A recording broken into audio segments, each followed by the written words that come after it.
Here we go. Okay, this is my Women and Gender Studies final. And I have here my two friends that I feel like are very qualified to talk about some of these topics that I have here today. I've got some bullet points and some things that I want to share with them. I would like to, we're going to talk a little bit about I Am a Wife. And fun fact, we also already recorded this. And they've already heard it, so we're just going to talk about it now. But the entire first podcast didn't have any audio, so that was a little unfortunate. To let you know how we're feeling, we're this close to jumping up on these tables, kicking everything off, throwing pencils in the eyes of everybody here, slapping each other, then me grabbing her hand and slapping everyone's face. But anyways, this is Kyla and this is JJ, and they're gonna tell you a little bit about themselves, and we're all just gonna give a little bit of detail on ourselves and why we feel qualified and passionate about talking about these topics. So, anyways, who wants to go? I'll go. Kyla, she, her. I'm a multiracial woman of color. I'm Black, white, and Mexican. And, my experiences as a woman, not just a woman, but being, like, a multiracial one, how that, plays into, like, these things we're going to talk about, and then, like, social norms, and, like, how the patriarchy is just, like, very embedded within society. Like, yeah. Yeah, absolutely. I'm JJ. My pronouns are they, he. I think I kind of bring an interesting point of view because I am Mexican. I'm genderqueer. I'm gay. I think it's also not only nice to have kind of like my background with like misogyny and just like the stereotype gender norms in Latino culture, but also have the perspective of like someone who is not sexually or romantically attracted to women. I think that's an interesting point of view that I bring to the table. Yeah, absolutely. And that I'm Ava. I use she, her pronouns, and I am deaf. I've been completely deaf since birth, and I have experienced a lot of different hardship because of my hearing loss, and then also just the way disability functions in this world is such an interesting experience. And especially because I think that most people don't know that I'm deaf until I tell them. So oftentimes it's interesting. Actually, you know what? I'll go into detail about this later. But anyways, I'm deaf, have been since birth. And let's see, I'm also bisexual, so yeah. Anyways, so let's get into it. So I want to go ahead and just start with some of our experiences that we've had, because obviously this world is extremely misogynistic, and it's feels as if it might be starting to turn into the direction that it's getting more misogynistic under our current administration, which is really, really unfortunate. So we're going to go ahead and talk about a couple of just our experiences. So some gender roles and expectations, and then just like some of the stuff that we've already experienced in society, like power, patriarchy, or even some of the things you've witnessed. And then after that, we're going to go into some intersectionality, because that is the area that we are all connected in. And then a little bit about the media, how that is so heavily embedded into our society. And then, yeah, a couple other things, whatever we want. So let's go ahead and jump into it. Let's just start with this question. What was the first time we all started to differentiate and see the misogyny in this world, and like the difference between how men and women are treated? Some of our earlier experiences with that. What do you think? I definitely think like socialization, like as a child, like we learn all I'm a psych major, so like we learn and we're like shaped by our environment, as well as like other factors like biology, cultural like factors. But like this socialization, growing up, children, like your parents, whether you came from like a single parent household, things like that influences child and shapes them in like the dynamics of gender, because you know, with a mother present in the household, sometimes they're critiqued over, you know, not being able to provide like a masculine space for, you know, sons.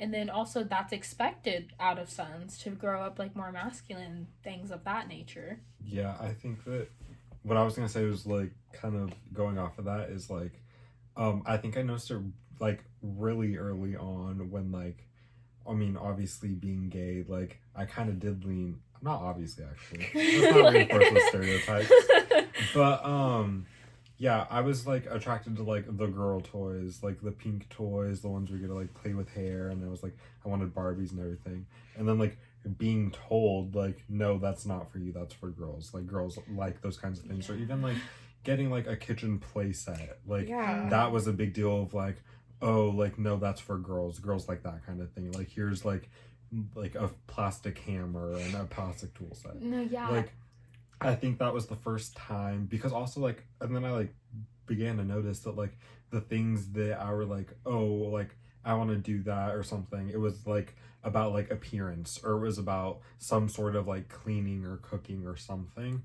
And so I think that it like is very like, it tells a lot about how those things are for girls even from a young age, and how it's so rooted in our society that like those are girl toys, like girls like those things, and it's crazy that that's something being put upon like young children.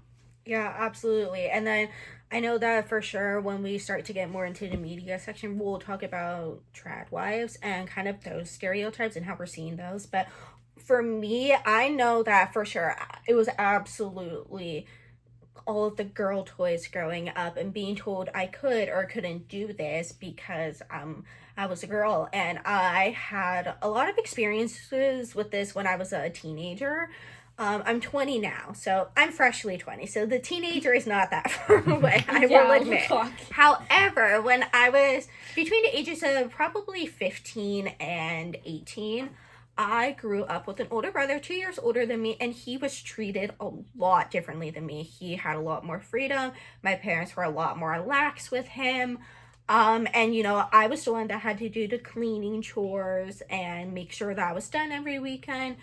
And he took out the trash and also got to skip out on his chores sometimes because he was a boy. And then again, when I turned 18, I expected to not have a curfew and, you know, all the same steps as my brother, but that didn't happen. So that's just one of the experiences that I had. And it really impacted my relationship with my parents. But I've also now, as I've come to college, I've talked about this with my peers, and they've also experienced the same thing, because even our own parents will treat the girls differently than the boys, and that is just the truth of it. So we're going to talk a little bit about the I want a wife passage and the am I the asshole passage that were from lecture 1. Yes. So we already read both of those in the previously recorded segment of the podcast.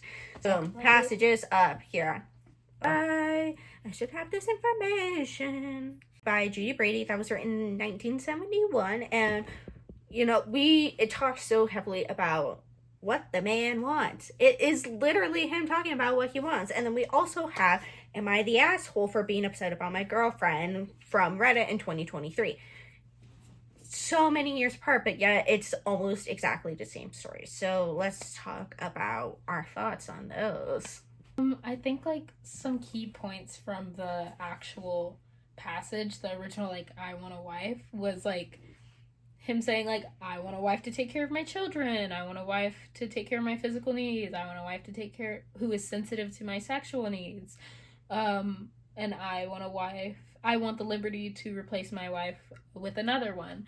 I feel like these definitely parallel like real life instances, and then also the am I the asshole thread, because, you know, these issues with especially now with the administration and like the correlation with laws, it's getting even harder for women to just like divorce their husbands and, you know, have money or some type of like compensation for those vows. And then also the sexualization of like women as a whole, like even in marriage and like having a partner, you would think there'd be like this sense of equality, but in some relationships, especially like within trad wife culture, it's framed as though like the wife is the giver. She's a wife, she's a mother, um and then she's also a sexual object and being, but she's not a person. And that's like, I think, where the underlying issue is.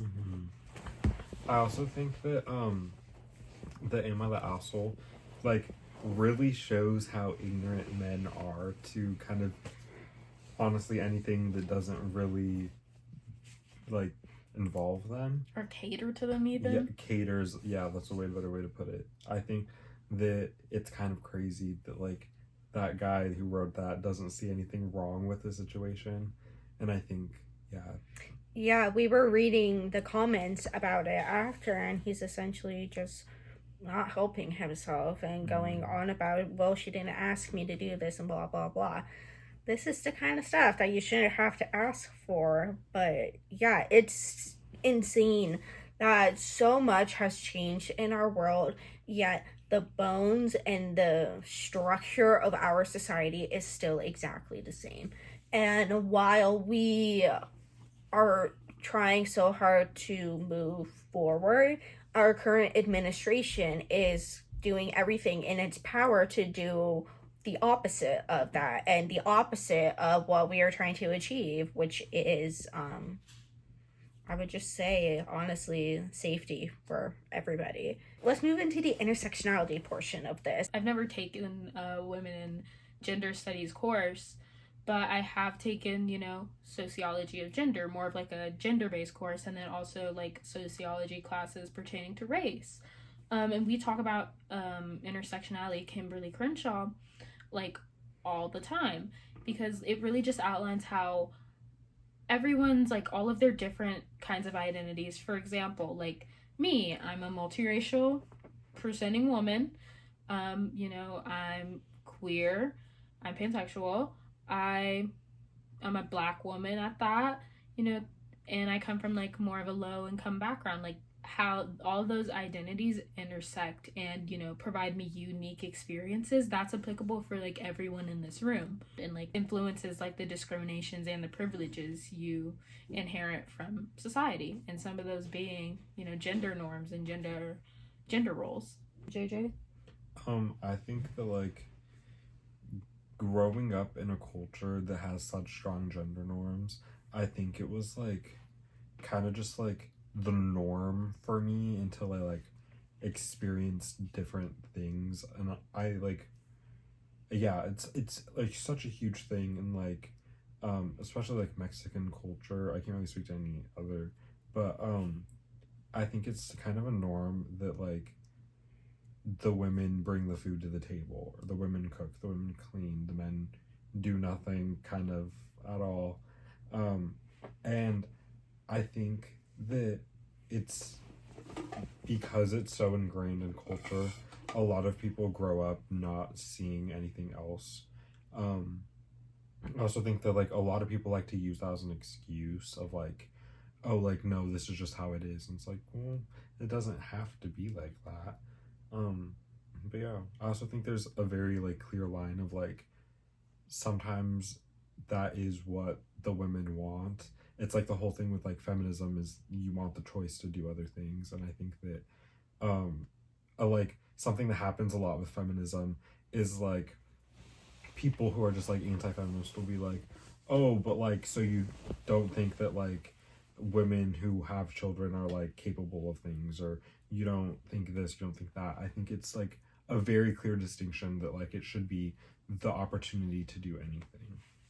And then JJ, I know there's a story that I feel like really connects that you've experienced with, children yes. growing up, and it being children being shaped by like their experiences and the importance of like, that. So I know exactly where this question is leading.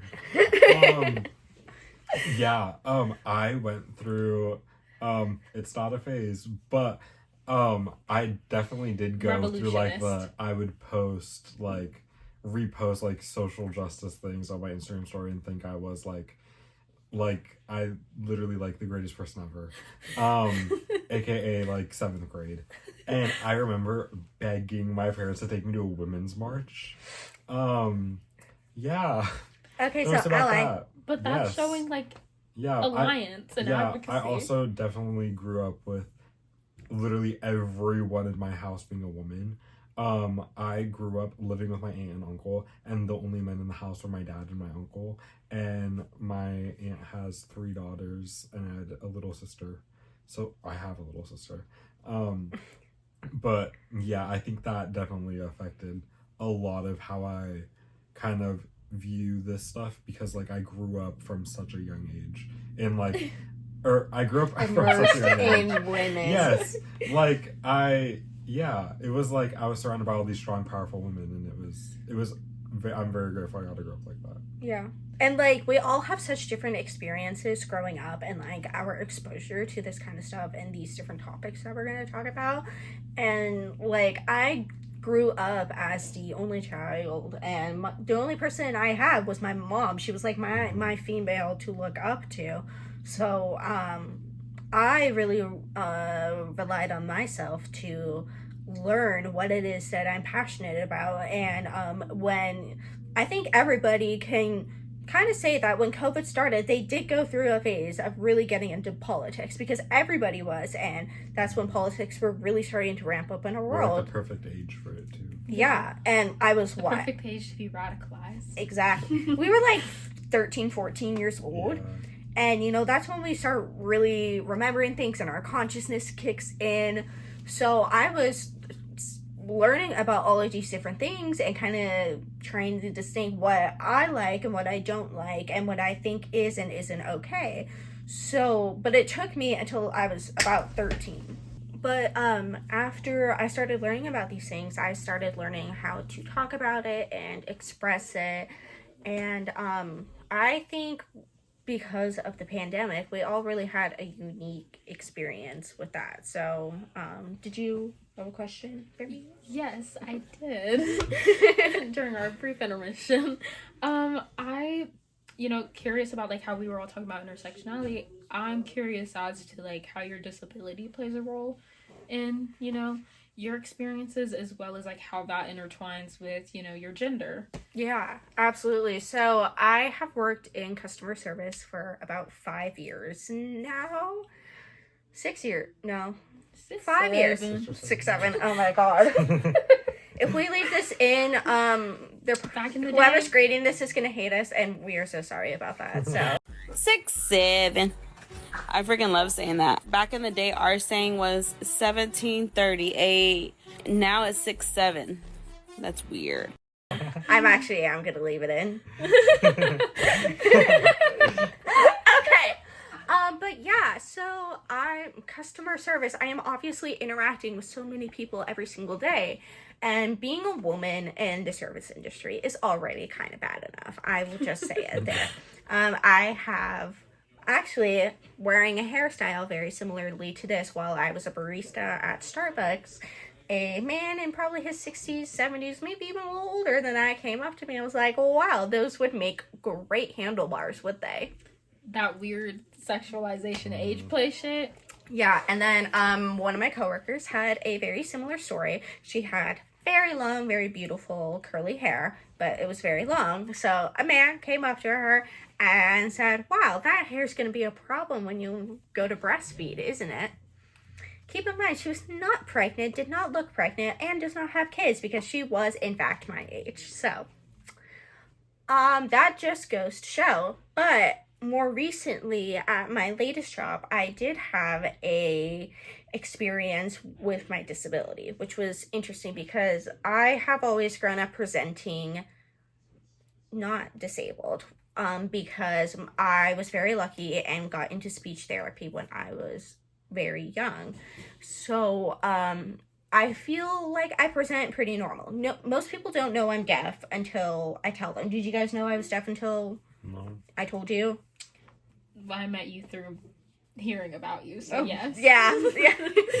But yeah, I've had multiple experiences growing up where I will be talking to somebody and I will move my hair or something because my implants cover up my my hair covers up my implants. And there's been a few times where I have moved my hair and someone has seen it and said, "Wow, I would have had no clue you were deaf."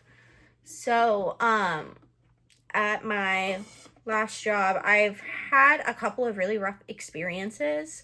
There was one regular in particular that whenever I would try and take his order, I would ask him to repeat something because he would look away or say something to me and I wouldn't be able to hear it. And it was a very loud environment because working in a cafe, in a store, things are going to be moving, there's music playing. It's a lot. The very first time this man came up to me, I asked him to repeat his phone number because he was looking away. Very grumpy, repeated it again. I didn't hear it. This happened a couple more times, and eventually he winds up saying some very hostile things to me. And I believe that time he ended up saying, "What are you, deaf or something?" And then I just ended up walking away. Second time, he accused me of being dyslexic and then accused me of lying about my hearing loss. And whenever I tried to speak to my manager about it, I was told sometimes the nasty ones need a little extra love. So I left that job very shortly after. And like, it was an older man that he was likely thinking I was just a young girl that he could walk all over. And after he found out I was deaf, he was trying to sweeten me up. And it was just weird. It was not a good experience. And I think it was just very shocking to me because I am very lucky to have not experienced as much of that hostileness towards people with hearing loss. But as I'm getting older, I'm experiencing it more and more. And especially in more professional settings, sometimes I still struggle with words here and there. I was in speech therapy for about 10 years, and occasionally here and there a word slips. And there's been a couple times where that's been called out on in the service industry and other jobs. So yeah, that's just a little bit of my experience there. And I think your experience really highlights, you know, how these power like systems, like even within like the workplace, uh you're not really treated as a capable worker, or it's kind of just more, you know, these systems in place that are oppressive towards women, like he was actively discriminating against you and, you know, showing like bias, you know. And I think that just like reflects how these institutions enable I this.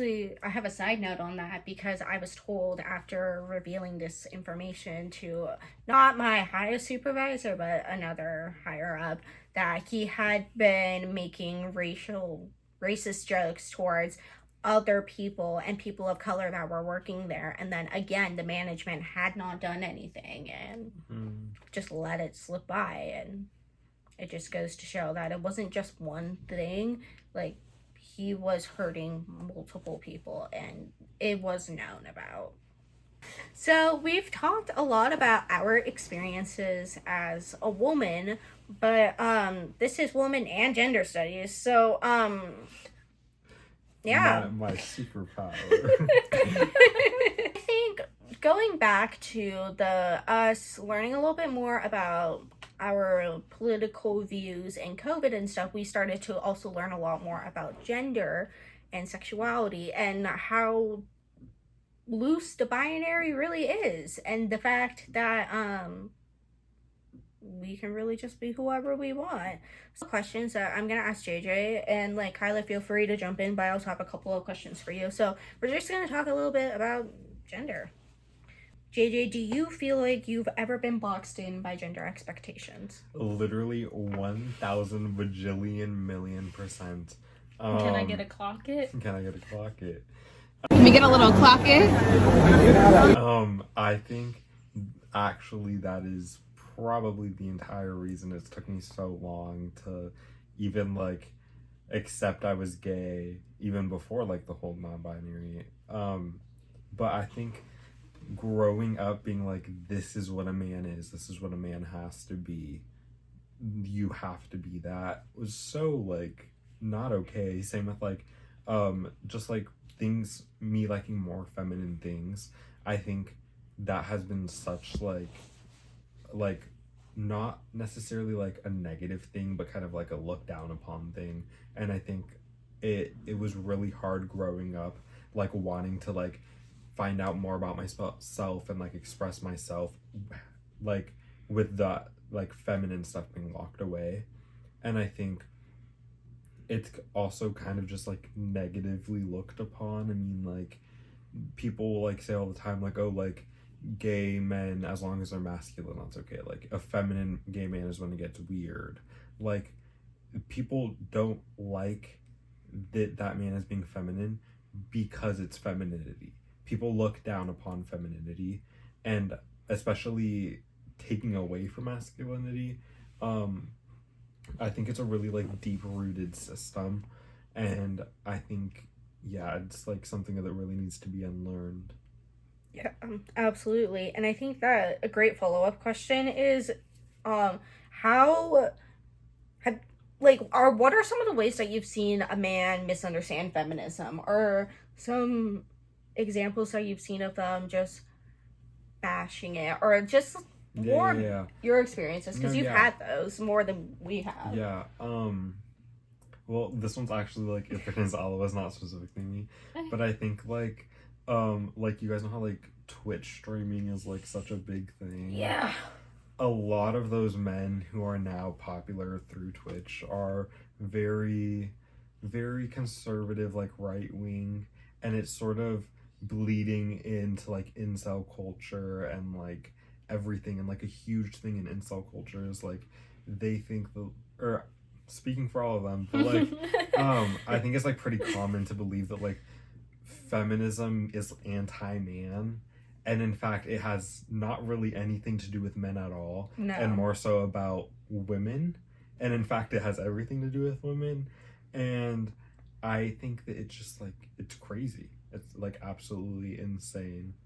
Honestly, I think that's a really great jumping off point to start talking a little bit about media representation and just the absolute chaos that it is, honestly. What's that one rule where it's like in the first 15 minutes of a movie you can't mention a man and it only has to do with the Bechdel test. Yeah.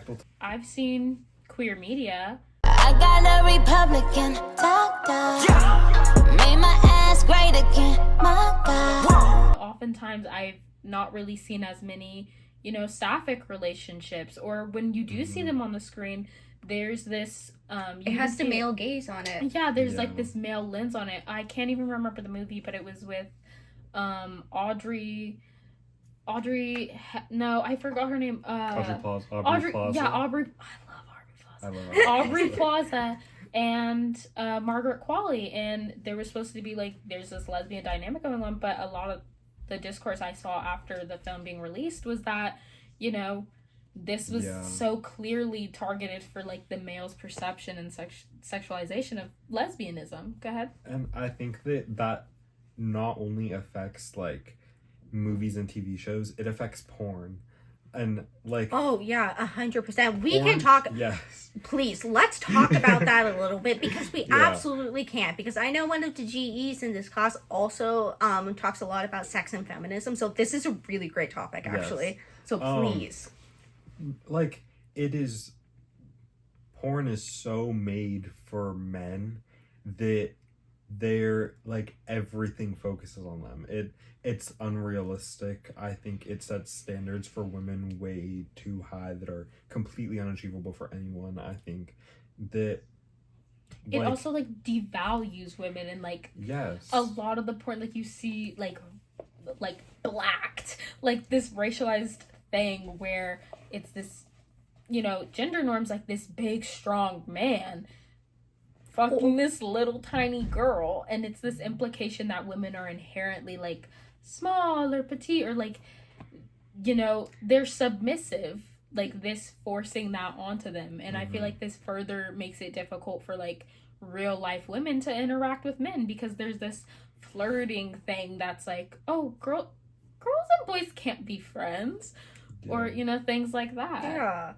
And like, I think that it's also so damaging just to women ourselves because these expectations are already built into so many men's minds that sometimes it's hard to surpass them because that is what our media pushes all the time is stuff for the male Yeah. gaze, and it's just so damaging to women. And then I think also on the other end of it, the women who are truly thriving in the porn industry, they are shamed upon and they are overly sexualized, or they're construed in a completely different way than that they're wanted to, because women can't do this kind of stuff, but when a man does it, it's okay. Male porn stars are not shamed nearly as much as female porn stars. It also makes me think about like in other cultures, like in Russia, sex work isn't as frowned upon or looked at as like that's more of like a high class job. These women are, like respected in a sense there, whereas here it's more frowned upon and like, criminalized to the extent where a lot of times like another media representation is SVU, Special Victims Unit. These, when there's cases dealing with sex workers, this happens in real life where these women aren't viewed as victims because they're criminalized for simply that selling of their body, even though a lot of the times it's all of these systemic and like socioeconomic factors that are forcing this type of like labor onto women. You don't really see male prostitutes, and I think that really underlines the just sexualization and fetishization of like women as a whole, and like that whole devaluing system playing into so sex. deeply rooted. And I think that like definitely like media and art is such a reflection of who we are, and I think the fact that the porn industry is so huge and it is so like hurtful to women, I think that it is like, that's insane, like, because that says a lot about who we are as a society if we let this happen and we continue to like let this industry like hurt women. Yeah, absolutely. And yes, there are, I've had some experience with seeing some sites or things that are trying to be more catered for women, but I think even then, because it is such a male dominated industry and it is made to so heavily cater in that direction, it is so hard to do something that escapes those expectations of the film and the media. Yeah. Have you guys ever seen Minx on HBO Max? No. It's like about this woman in the 70s who started the first like porn mag for women. And in that show, that's kind of like a big like topic of like, yes, it's changing for women, but does it still negatively like bring them down? Reductive in a sense? Yeah. And I think that whole like, is participation in sex reductive, or like in a way, like depending on how that's engaged in? Because I know if we get into like, I'm a psych major, the psychology of like kinks and things of that nature, like how socialization and these other factors can play into who's a dom or who's a femme, who tops or who bottoms, and that like that's those specific like verbiage is like reminding me of an instance like that I've been in where I say, or I end up bringing up my sexuality, how I'm like a queer woman, and there's this all of a sudden shift to just sexualizing that aspect and like, oh, so like who's the boy and who's the girl? I'm a hold your hands when I say this, we're both girls, like that's the main, like how are we not grasping this? I'm not like, we're not, there's no boy. Yeah. And I think that itself like underlines this connection or this inherent belief that gender and sexuality equal each other, which that's not true. They're influenced within each other, they intersect, as all of these identities do, but like just because like two women like each other, that doesn't mean there's naturally a man. Like that's not, there shouldn't, and there can be like this masculine and femoral, but I think they don't really tend to highlight this femme on femme or like mask on mask. It's because like when there's an absence of masculinity, then it like terrifies people. Yeah. Yeah. And also, what makes them think that they can just ask these questions? Like, Oh yeah. Yeah. I mean, like, men just think they can do this. When they see a sapphic couple, they immediately think they have the right to ask who's the man in the relationship. Yeah. Or blah, blah, blah. Like, Fucking pushing P. She's Right? not a lesbian for P. Like, she turned pesbian. I'm pushing P. Like, Baby, y'all are not like, oh, she Yeah. say she like girls. I'm a lesbian too. Baby, She no, not a you're lesbian not. for Like, P. that's She not, we're turned not on the lesbian. same, Push a P. you know. Yeah. Push a P. and, like, just, it's, men and the male gaze on media is so just, it has such a chokehold on the media, and it's insane. And we are starting to see it more and more with today's administration, and a lot more with some of the trends that we have on TikTok, like Tradwives, when we're seeing Nara Smith and Ballerina Farm, like yeah. conservatism. Mom talk, even. Huh? Mom talk even. Yes, we've even been watching Secret Lives of Mormon Wives, and like, Go on. it's sorry. dude, it's so good. It's really No, good. yeah, I've It's so heard. good. Anyways, but conservatives oftentimes use people like Nara Smith and Ballerina Farm as an example of what they think women should be. And now, don't get me wrong, we all love Nara Smith. We are big Nara Smith enjoyers. We love her. Visit, and she's been craving bubblegum so bad, but she ran out, so I just decided to make it for her.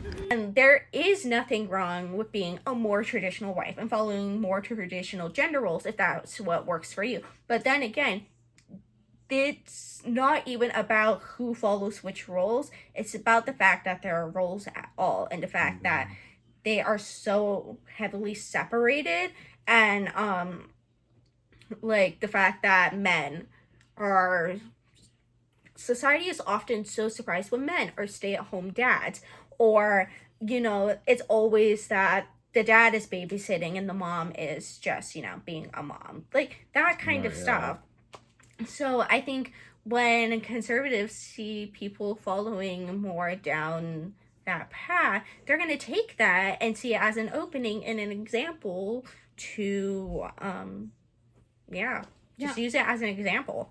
Like Nara Smith and Ballerina Farm, how conservative media or like right-wing ideology kind of shapes them to be the monolith for women. Like, this is, see how well she's doing this and see how she's getting engagement. Like, clearly this is what women are expected to do. Like, she needs to just stay at home. She doesn't have a job. Like, she needs to like care for the house. But I think what's funny about this is those women are actively making an income out of that. That is their work. And even if they're not recording it, I think it's disingenuous to disvalue the work women like put within a household. Oh, absolutely. Even if they are like trophy wives or like stay-at-home moms, like Being a they mom are still, that's a Yeah. job within itself. Yes. And I think it's like the push for maternity rather than like value on paternity, and that comes up with like before the kid's even there, just like were you taking birth control, like contraceptives are more like we the saw that in the woman We needs Want a to- Wife, yeah. that the woman is expected to take care of the contraceptives Yeah. and make sure that the man doesn't have any more children, that the wife is already taken care of, you know?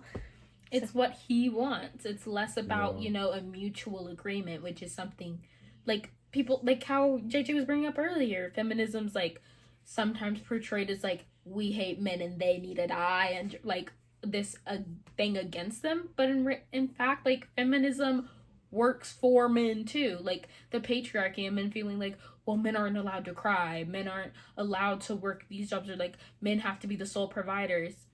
And Jubilee video, and who built that Who system? built that system? You know, most people commit suicide are men. Most people who work in dangerous workplaces are men. Most people who fight in war are men. And who set that system up? Men. Because, hey, like, feminism actively is fighting against the patriarchy, which bounds both men and Yes. women, and, like, everyone And it's within the because, gender, like, because women are leading the charge. They don't like it. Boom. We had so much fun recording this, and I think it is really important in today's society to be able to create a safe space to talk about these kinds of things, because it's important to keep talking about what is important to us and the people who exist because they need to be seen, and also all of the stereotypes and just everything. It needs to be talked about so it can be seen and heard. So I'm glad I got to be able to do that with two of my closest friends, and I hope you enjoy this, and Bye. thank you. Bye. Tap in Apple Music, Spotify, anywhere you listen to podcasts. We do one new every week, every Thursday night, 6 p.m. it gets released. We totally do, and this link will be on YouTube. Thanks.